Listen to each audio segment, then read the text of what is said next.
Hello বিয়াস, আসসালামু আলাইকুম। চলে আসলাম এবার ইসলামপুর ভাঙ্গা ব্রিজ যে চলনবিল এলাকা আছে, সেখানে যে চরটা পড়ছে সেই এলাকায় আমরা ঘুরতে আসছি। তা আপনাদেরকে দেখাবো আমাদের এই চলনবিল নদীটা। নদীতে দেখেন কিভাবে উপকৃত হয়েছে। আর সামনে এগিয়ে আসেন, দেখান যেখানের আবহাওয়া আপনারা পাইতে হলে আপনাদের আসতে হবে নওয়াজের ইসলামপুর ভাঙ্গা ব্রিজের পাশ দিয়ে এই নদীর কাছে আসতে হবে, তাহলে আপনারা বুঝতে পারবেন সমুদ্রকর এই বাতাস। তো আপনারা দেখতে থাকেন, মাঝখানে আমি কিছু কথা বলে দিই আপনাদেরকে। আমাদের এই প্রোফাইলটা যারা ফলো করেননি, ফলো করে দিয়ে পাশে থাকবেন। আর ভিডিওটা সবাইকে শেয়ার করে দেন দেখার জন্য, যে যারা যারা ইসলামপুর আসতে চায় তাদের জন্য কথাবার্তা হবে, তারা কিভাবে আসবে সেটা বলে দেবো এই ভিডিওতে। তো আপনারা ভিডিওটা লাইক কমেন্ট শেয়ার করে দিবেন। এই যে দেখেন, এইটা পুরোটাই কিন্তু নদী ছিল এক সময়। এটা কিন্তু যখন পানি থাকে তখন পুরোটাই নদী। আর এখন পানি শুকানোর পরে এখানে আজ থেকে এই যে নদী কিছু কিছু জায়গার মধ্যে, যেটা নিচু জায়গা, মাটি কাটা হয়েছে, মাটি উঠেই নিয়ে চলে গেছে। তো সেখানে তারা কি করছে, এখানে পুরো একটা মানে চলনবিল বলা যায় আর কি। এখানে যে জায়গায় জায়গায় পানি আছে, জায়গায় জায়গায় পানি নেই। আর ওইদিকে দেখেন ওই যে নৌকা নৌকা নিয়ে ওই দেখেন নদীতে নৌকা নিয়ে ঘুরতেছে, ওই দেখেন পাশে বরাবর দেখেন ওই যে নদীতে নৌকা যাচ্ছে ওখানে। আর দেখতেছেন তো এখানে পানি শুকানোর কারণে এখানে ধান আবাদ করা হয়।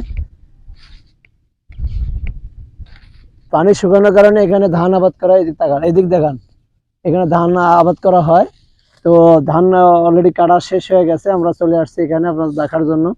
আর অনেক জায়গায় এখন ধান আছে, দেখেন ওই যে ওইদিকে আরো ধান আছে, তারা ধান কাটবে অলরেডি। হয়তো 2-3 দিন হবে ধানটা কেটে নিছে।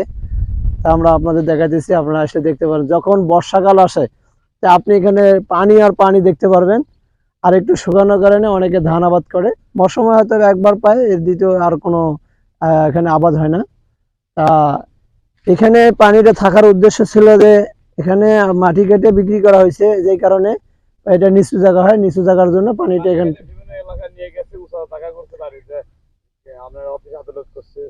এখানে যে এখানে যেটা জানতে পারলাম ভাইয়ের কাছ থেকে, যে এখানে মাটিটা কাটা হয়েছে, যারা যে অফিস আদালত করে দেখেন ওদিকে কিছু এই অফিস করছে, ওখানে মাটি কেটে নিছে, নিয়ে ওখানে উঁচু করছে।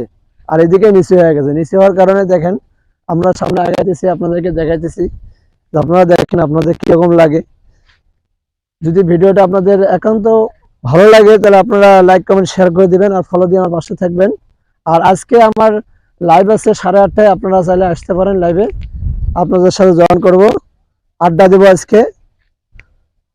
এই দেখেন এখান থেকে বয়ে, এখান থেকে ওই দিক থেকে ওই যেখানে দেখেন নৌকা ঘাট আছে, ওখানে নৌকা ঘাটে আবার সেখানে জোড়া লেগে গেছে, যাতে পানিটা দিক দিয়ে কিছুটা পানি এদিকে আসছে, প্লাস আর এইদিকে রয়েছে।